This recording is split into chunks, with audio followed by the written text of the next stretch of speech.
What is up, everybody? It is officially the first episode of the Masks Off podcast. So everybody here, obviously, we could take off our superhero costumes and just sit down and talk about some cool things for a little bit. And then when the episode's done, we could put our suits back on and go about continuing saving the world. So let's get straight into it. The way that this episode is going to go is it's going to start with a quote of the week, and then I'm going to talk about my thoughts on Ultimate Spider-Man coming to an end. I then want to talk about Absolute Batman news and just my thoughts on the Absolute Universe in general, just because the Absolute Universe is something that's near and dear to me. And I do want to talk about something outside of comics. So I know you guys probably know me because of Marcus Comics, and obviously all I really talk about is superheroes and comics. But the next segment I want to talk about after is about Victor Wembanyama, who is an NBA player. He is 7'4". He dropped a 40-point game in the first game of the NBA season. He is insane. He is an alien. He's a freak of nature. I'm so excited to talk about it, and I will be talking about other things outside of superheroes. And then to close it all off, I will be ranking all of the MCU Marvels, or the Marvels MCU Phase 5, since Fantastic Four was the first movie in Phase 6. So I'm really excited for this. This is something new for me. I am not used to doing a podcast. So if you guys have any suggestions, make sure to drop a comment below. But let's get started with the first segment. So, for this episode's quote of the week, the quote that I chose is "Jets burn the most fuel on takeoff." So, why did I choose this quote? Well, I think it's really relevant for me starting the podcast because obviously, when you're starting something new, especially a podcast, which I have never done before, the beginning could be a bit rough. It could be a bit rocky, but in all honesty, I think this is going to turn out amazing. And even though the beginning might not be, the greatest thing ever, I think this is a big step for me as a content creator, as well as just being able to just have a platform to talk about my hobbies and interests outside of comics. So I'm really excited for this entire podcast thing. It's really new to me. It's really cool. And yeah. So let's move on and let's talk about Ultimate Spider-Man. I am very upset that this is coming to an end. I don't know how much of you guys have been fully caught up with Ultimate Spider-Man, but issue 22 dropped just a little bit ago, and oh my goodness, am I upset that this is ending. Ultimate Spider-Man is phenomenal overall. I think it's an amazing story. I think Marvel should continue to produce it. I don't know why they're choosing to end the Ultimate Universe in all honesty, but in my opinion, Marvel's track record for decision making has not been that great overall, and I'm a little bit disappointed in that because, like I said, I really wish they would continue this universe. The universe that they have been building has been super cool to me and has been just a really cool thing for me to experience as a newish comic reader. So if you didn't know, Ultimate Spider-Man's on issue 22. It is officially ending after issue 24. That is a decision made by Marvel, not by Jonathan Hickman, who is writing the comic. And you can just tell through that, like when you're reading the comic, you can tell that Jonathan Hickman does not want to end this comic, like at all.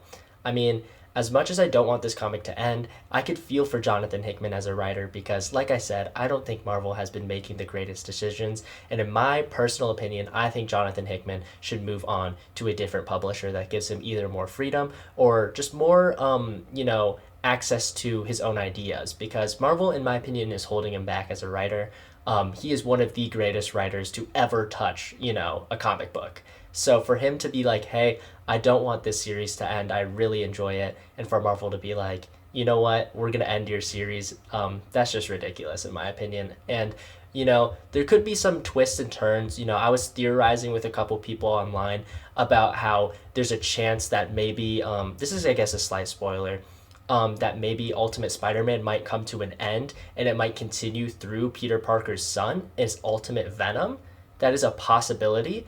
I highly doubt it, but we're kind of just coping because we do not want this to come to an end. Like I said, Ultimate Spider-Man is great. It is phenomenal. I really just don't want it to end in all honesty. But more on Ultimate Spider-Man. I'm a little confused why they're not doing what DC's doing. So if you guys know about the Absolute Universe is going to continue for a very long time. I mean, they have plans for a very, very long time continuing the Absolute Universe. Even Absolute Catwoman, if you guys are watching on YouTube or on Patreon, you can see on my wall right here, I have Absolute Batman issue 13, which has Absolute Catwoman on the cover. she's getting a 6 issue miniseries. So if she's able to get a miniseries and Ultimate Spider-Man isn't even getting to continue his own series, I think that's just, abysmal by Marvel. I don't want to come off as the guy who just absolutely hates on Marvel, but when it comes to their prices and their comic quality, in my opinion, I think it's just kind of ridiculous that they're doing this to their fans. I mean, the MCU has kind of been the same way. I feel like there's a lot of decisions that they shouldn't have made, such as casting Robert Downey Jr. as Doctor Doom. Obviously, this is just what's the word, in anticipation of what I think the movie will be. The movie could blow me away. Robert Downey Jr. could have the best performance. Obviously, this is all speculation, but in my personal opinion, I don't think that should have been even a cast. So just in general, my thoughts on Marvel have not been that great recently. So I'm a little nervous, but Ultimate Spider-Man ending is really sad. Also, the Ultimate Universe just in general. I've only read the first 6 issues of Ultimate Black Panther. I read it in the Volume 1 trade, and I liked it. A lot of people didn't, but I really enjoyed it. I want to keep reading that. I want to try to get on Ultimate Wolverine. There's a lot of Ultimate series that I want to read before the Ultimate Universe ends, as well as like the Ultimates, Ultimate X-Men. I want to read a lot of them, but knowing that it's coming to an end kind of makes me not want to read it, like in all honesty. But as a comic reviewer, I feel like I'm doing myself, a little bit of a, what's the word, like hurting my own brand by not reading these popular Marvel stories, because obviously there's a lot of fans out there who watch me who are big Marvel fans, and I want to be able to make these reviews and my thoughts on them. And even if they aren't good, maybe I can turn them onto the DC or Image side of comics. But just open up eyes to different types of comic books and different publishers if I can, for my fans, as well as like for you guys who are listening right now. If you guys haven't, check out Image Comics. I think Image Comics is better than current Image Comics is better than current DC Comics and current Marvel Comics. This is a little bit of a tangent, but one of my favorite comic books that I've been reading right now is Invisible Man. It is only 3 issues in, but I think issue 3 is easily the greatest thing that I've read this month, by far. I don't think it's very close, in all honesty. I just have this. I'm going to tell my story again about Invisible Man, because I already have before on Twitch. I do stream on Twitch if you guys are new here.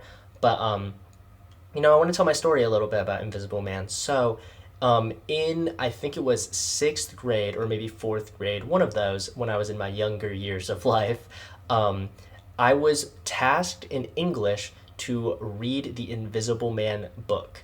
And as a kid, and still now, when I'm told to read something, I just don't want to read it, and I usually end up not liking it. I mean, you can look at my wall, you can look at my stack. I like reading. Obviously, these are picture books, these are comics, but even novels, sometimes when I'm picking them up on my own, I enjoy it. I just don't really like getting told what to do, in all honesty. I guess that's kind of a personal gripe I have with it. But Invisible Man was one of the only stories that I was told and tasked to read that I absolutely loved. I fell in love with the story, and I just loved it my entire life. I think it was great, and in all honesty, like seeing it adapted into a comic book just brings back so much nostalgia. Like I can't explain it enough. It's like actually crazy. I really am so happy to see that Image Comics was also the brand to pick up the Invisible Man and to make a story about it, because I think that Image Comics has the greatest writers as well. Image Comics, again, I could just sit here and glaze them forever. They are amazing. But I do want to move on a little bit and talk about Absolute Batman news, as well as the Ultimate Universe. Just my thoughts on it in general. So, on the topic of Absolute Batman and the Absolute Universe, Nick Dragata, who is the artist on Absolute Batman, he has reportedly wanted to the studio named Studio Trigger. They are an anime making company. He reached out to them and asked them if they could make an animated, well, not animated, like an anime style Absolute Batman show. Tell me that wouldn't be peak. I have been wanting uh, I've been wanting the Absolute series to, make an appearance, whether it's in TV or movies, because, first of all, Absolute Martian Manhunter is my favorite comic book I have ever read. It is phenomenal, in my opinion. And Absolute Wonder Woman is also just super unique, and I think it would be super likable if it ever got, adapted into what's it called, like live action or even animated. And to see that Nick Dragotta is going out of his way to try to make sure that Absolute Batman gets represented is super cool. And again, a super huge W for DC. Obviously, it's not confirmed, but still, even if there's a 1% chance, to me, that is amazing. Also, if you guys have been reading DCKO, DCKO issue number 1 has now officially tied into the Absolute Universe. Sorry if that was a spoiler. I should have put a spoiler warning before that, but yeah, it is now tied into the Absolute Universe, which means in DCKO, there is now going to be collabs with other comic brands as well as just popular characters. So here are the confirmed cameos that are going to be showing up in DCKO. So starting off, we got Sub-Zero for Mortal Kombat. If you guys don't know who Sub-Zero is, you guys should. Sub-Zero is like kind of the original Aura Farmer, in my opinion. He is so tough. I've always played Mortal Kombat. If you guys know me, I main Spawn in Mortal Kombat 11. But I really like, what's it called, Sub-Zero. Sub-Zero is super cool. And I had him in the Injustice game. I believe it was Injustice 2, the DLC, I believe. I might be messing that up, but I used to play him as well. He's super cool, so I'm super excited to see him in DCKO. Next, we got Annabelle from The Conjuring. So, if you guys know anything about me, I hate horror movies.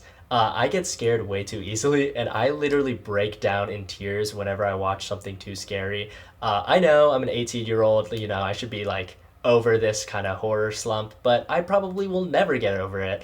And I've never seen The Conjuring. I know that's going to be like something that surprises you guys because on this podcast, I do want to talk a little bit about movies as well, not just comic books. I know, guys, there will still be a lot of comic book content on my main TikTok and main YouTube. But on this podcast, I want to branch outside of that and talk about things that I enjoy outside of comics because, you know, I'm a very complex man with some complex interests. So, want to talk about other stuff. But yeah, I've never watched The Conjuring. I think my favorite horror movie I've ever watched was like Hereditary. And I think I liked it because it wasn't that scary. But, you know, I really liked it. So, I don't know. I'm not a big horror guy. But it's exciting for horror fans to see Annabelle in DCKO, of course. You know, Annabelle in DC, that just sounds insane. So, yeah, really excited for that.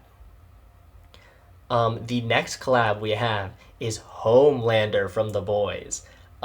This is also going to ruffle some feathers here. I have not watched The Boys. I know, guys, I know. Everybody sit down, take a little chill pill.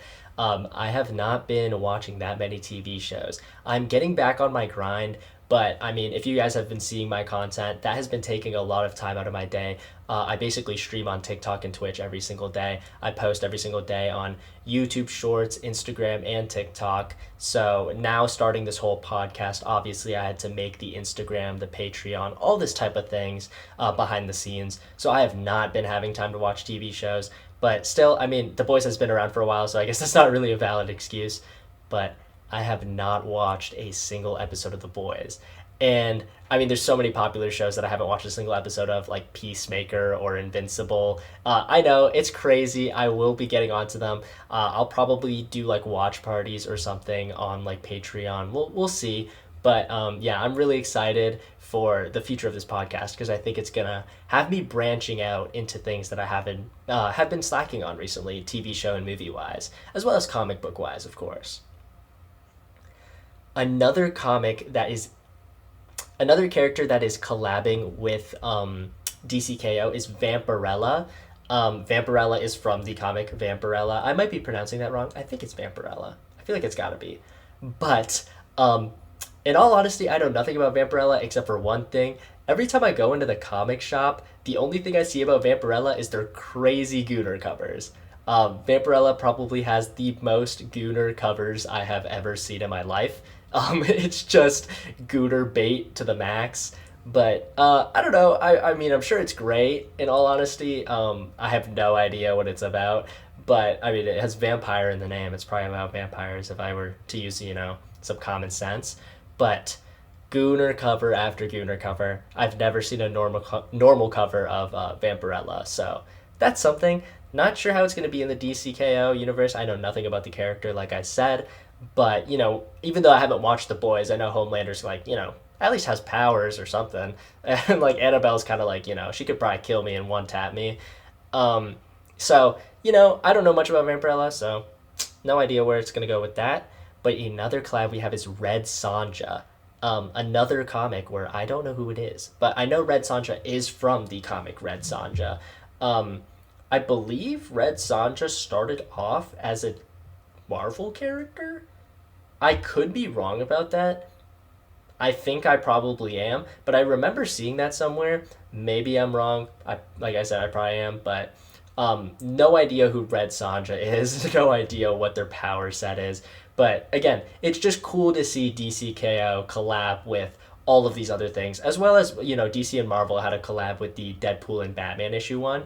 I mean, DC's kind of been killing it with the collabs. It's so cool. They're kind of doing the Fortnite method where you just collab with like anything and everything. And it seems to be working. I mean, it's getting people like me super hyped for the future of, DC and the future of superhero comics in general. I mean, DC's just been killing it this year. I'm so excited, especially with the James Gunn Superman movie. I mean, I've never been more hyped for a movie universe other than the DCU. I just am so hyped for the future of DC as a DC fan. We've been eating good, guys. We gotta keep eating. We gotta keep supporting DC because DC is doing it right. You know what I mean? If we don't show up and support this company that is absolutely making the best decisions they possibly can, they're gonna stop, and we gotta support them. This is a crazy year for DC, and there's so much things planned in the future about DC that I'm just so hyped about. You guys have to be supporting them if you enjoy DC, of course.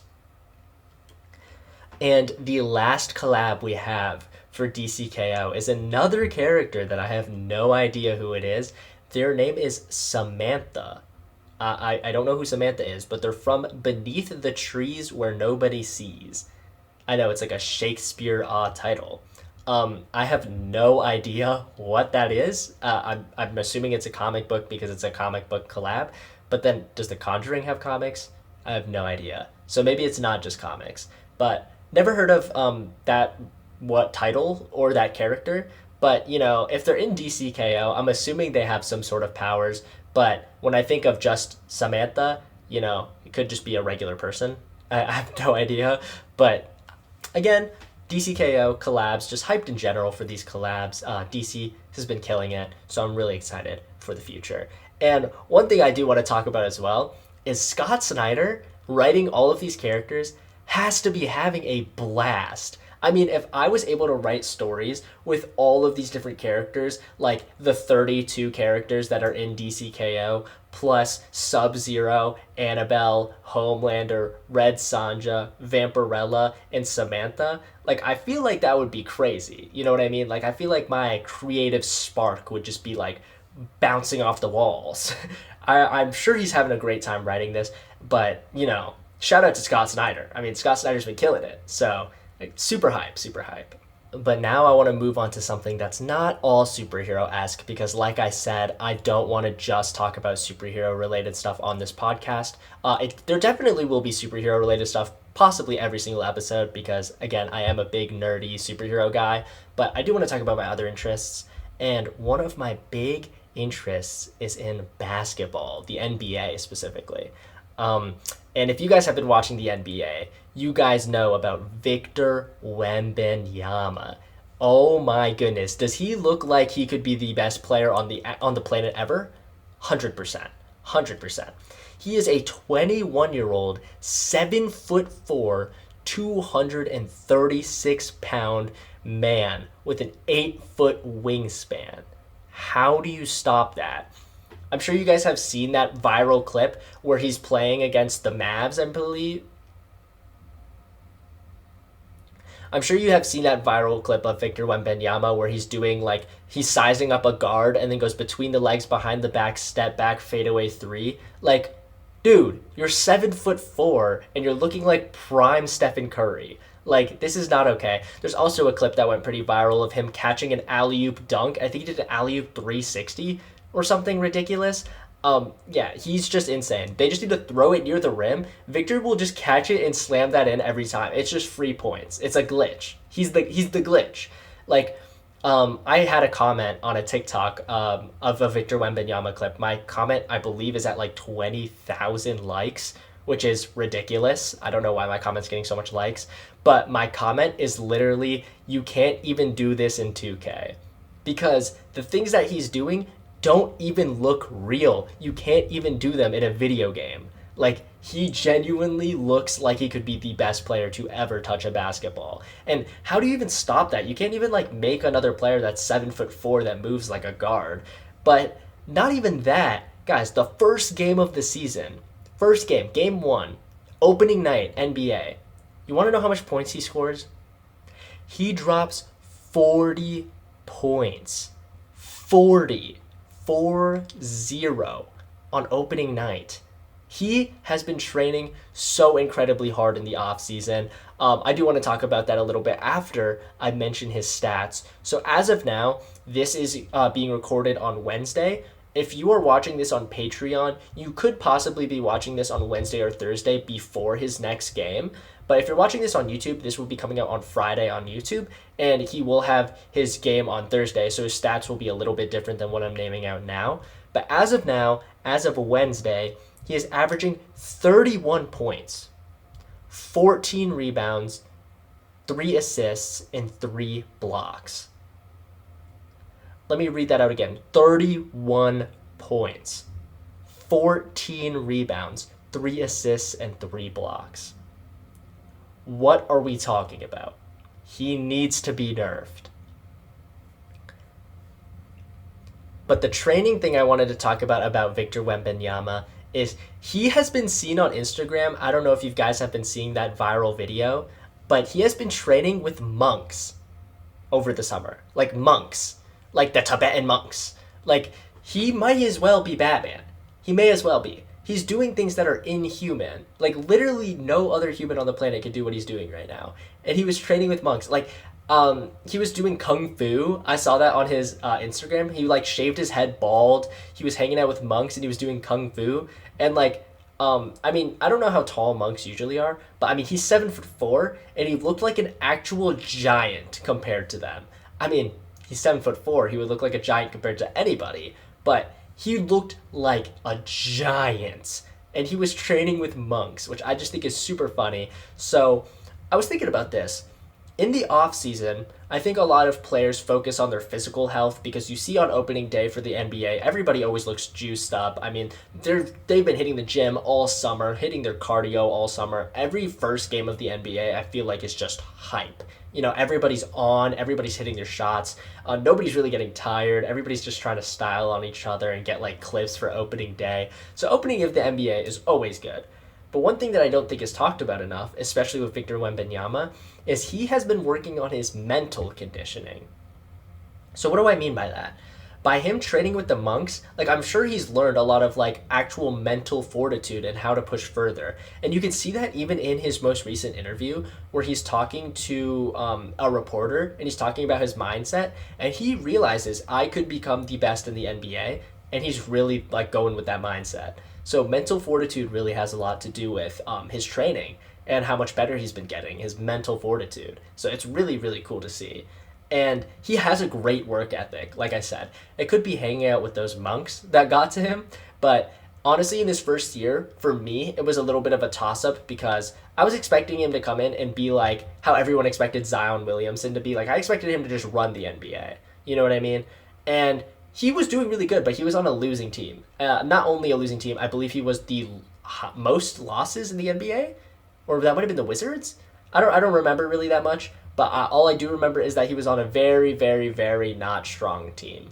So, you know, I don't think the league was really worried about him. They were worried about him coming in because he's a 7'4" guy. But now he's even buffer. He can shoot more shots. He has the mental fortitude and the mental training to just push himself to the limit. So I think he's coming in as a new Victor, and his name is literally Victor. I think he will win the chip. I know it's early to call it, but literally, what can you do when there's a 7'4" guy where you can't guard him where you can't just guard inside the paint like most big men because he can shoot. But not only can he can shoot from deep. Like there's clips of him pulling it from the logo in games. Like he has range. He can dunk. Obviously, he's so tall. He doesn't even really need a jump to dunk. He plays physical. He gained mass over the summer. So like he's actually like big now. Like dude, I'm telling you, this guy has the potential to be the greatest basketball player we have ever seen because we have never seen anything like him. He can dribble at 7'4" better than some guards can. Like he's genuinely just a freak of nature. And I mean that kind of is why his nickname is the Alien because he literally is doing inhuman things and it's just ridiculous. He's definitely like the best like player to watch right now in my opinion. Even if you have your own favorite team, like you can't deny that watching his highlights and watching his clips isn't entertaining. You've never seen a 7'4" guy pull it from the logo. You've never seen a 7'4" guy doing like he did a windmill reverse dunk in a game. Like you guys have never seen somebody like this guy, I promise.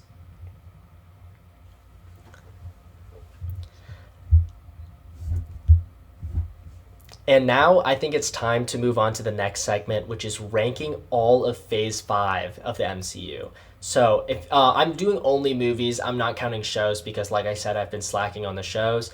There's only one movie in this list that I haven't seen, so I will be automatically placing it at the bottom. And I have not already made this bracket. I just typed out the movies and I haven't ranked them yet, so that you guys can go through my thought processes of the rankings in real time.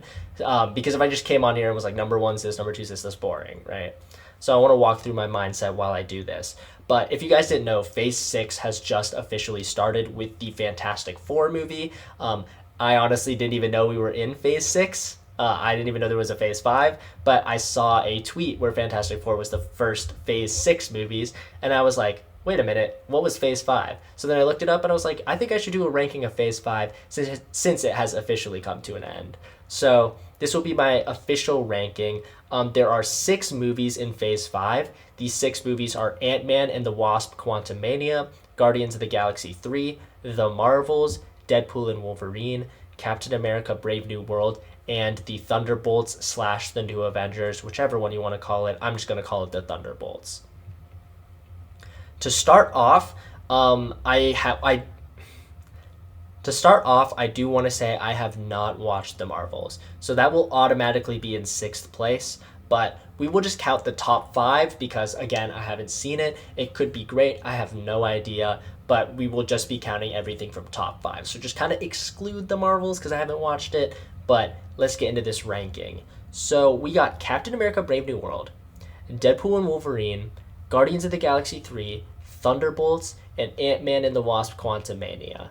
I think without question, I don't really need to explain why Ant-Man and the Wasp: Quantumania easily goes in last place because that movie was terrible. I mean, obviously with the MCU shifting from Kang to Doom, the MCU has kind of been quote unquote doomed. I didn't mean to, throw the joke in there, but I did have to say that. And Ant-Man and the Wasp: Quantumania really set up Kang as being a weak villain. And if he was supposed to be the big bad, there's no universe where the big bad should ever die to ants. Ants with guns. That was the weirdest thing I've ever seen the MCU put out by far. But yeah, so that easily goes in last place. And I don't think it's really like up for debate. So now the movies we have left is Captain America: Brave New World, Thunderbolts, Deadpool and Wolverine, and Guardians of the Galaxy 3. And I think fighting for 4th place, because I don't want to go in first order right now. 4th place, that's tough. In all honesty, I feel like, with my opinion, that it's got to be Captain America: Brave New World. I honestly wasn't that big of a fan of it, but at the time, I thought it was pretty cool. But again, I mean, everybody knows this already. The movie trailers really hindered the surprise element of the Red Hulk. It would have been super cool if we had no idea that Red Hulk was going to show up, and then he just did. And then it was like, oh, that's the hints throughout the movie. Because, like, why is this guy getting angry and, like, freaking out every single time, like, anything happens? But when they made the big reveal, what was his name? Like Harrison Ford, I think is his name. When they made him like be the Red Hulk, I was just like, we already knew that from the trailers. So it wasn't that big of a surprise to me. The entire time I was just thinking like, oh, this is the time he's gonna transform into the Red Hulk. Not like, what is he doing? Like I'm a little confused. Why is he getting angry? Like it would have been way cooler if it was a surprise. But I really like Falcon's sidekick. I forget what his name is, but I think it's just also Falcon. I could be wrong. So I think it's Captain America and Falcon. Captain America obviously was Falcon and is now Captain America, and I think the new one or his sidekick is just now called Falcon. I could be wrong about that, but I'm pretty sure that's how it is. But I think that gets fourth place. So right now, our rating is in last place, The Marvels, only because I haven't watched it. Then Ant-Man Quantumania, or Ant-Man and the Wasp Quantumania. Again, no discussion really needed. And then above that, we have Captain America Brave New World. So the three movies that we have left is Deadpool and Wolverine, Guardians of the Galaxy 3, and Thunderbolts. So this is where things get difficult, in my opinion. I liked Deadpool and Wolverine a lot more than most people do. If people are looking on the YouTube or the Patreon, you can see I am wearing a Deadpool and Wolverine crew neck right now. So obviously I'm a fan of this movie. Yeah, this is tough. Takes a little bit of thinking for this one. But I think even though I'm wearing this, I think third place kind of has to go to Deadpool and Wolverine. Even though the humor really hit for me in that movie, and obviously seeing Wolverine and Deadpool basically not get along the whole time was just hilarious to me. I was laughing the entire time. I think, like, in all honesty, even though it was a great movie, in my opinion, it kind of was just sloppy, if that makes sense. Like, I feel like it was kind of just thrown together.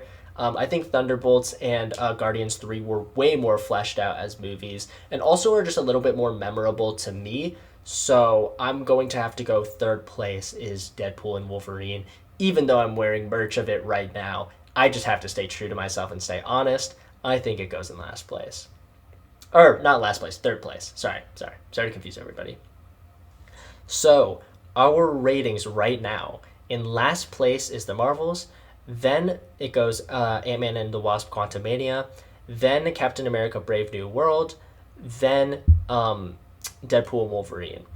And for the last two, we have Thunderbolts and Guardians of the Galaxy 3. Instead of choosing what's in second place, I'm going to choose what's in first place to make it more of a reveal. This might be a hot take, but I think that number one goes to Guardians 3. So here's my reasoning. Thunderbolts was great. Of course Thunderbolts was great. But one of the issues I have with it kind of has to do with the fact that it doesn't lead to Doom.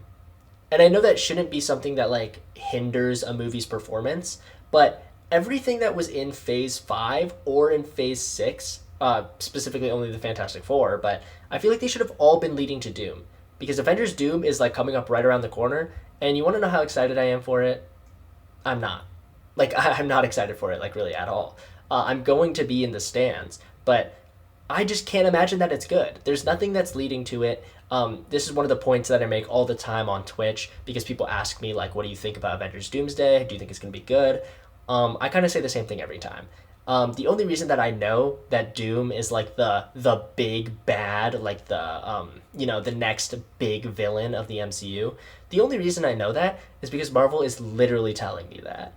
Like, you know what I mean? If we didn't know that the next Avengers title was going to be Avengers Doomsday, do you really think that anybody in their right mind would think that Doctor Doom is the next big bad of the MCU? Like, obviously not. I mean, they really don't have anything leading to it in general. They have, like, one cameo at the end of, like, Fantastic Four. But, like, again, it's not enough. It's not enough to make me, like, worried about him or, like, even, like, thinking that the movie is going to be something spectacular. Secret Wars is a little bit different because Secret Wars, just the idea of this multiversal battle is just something that people want to see, and I just think it'll be cool. But I don't know how they make Avengers Doomsday cool, especially with what I said earlier, casting RDJ as Doctor Doom. I just am not excited for that. I'm really not. I wish I was. I was a big Marvel guy my entire life. I was a bigger Marvel guy than DC because Marvel just had so much more going for them. But I think with what DC's been doing now, I think I am 100% stronger on the DC side than I am on the Marvel side. But yeah, yeah, and then the reason that I think that Guardians of the Galaxy goes in first place is one of the things that I rank movies on as well is just the emotional impact it has on me.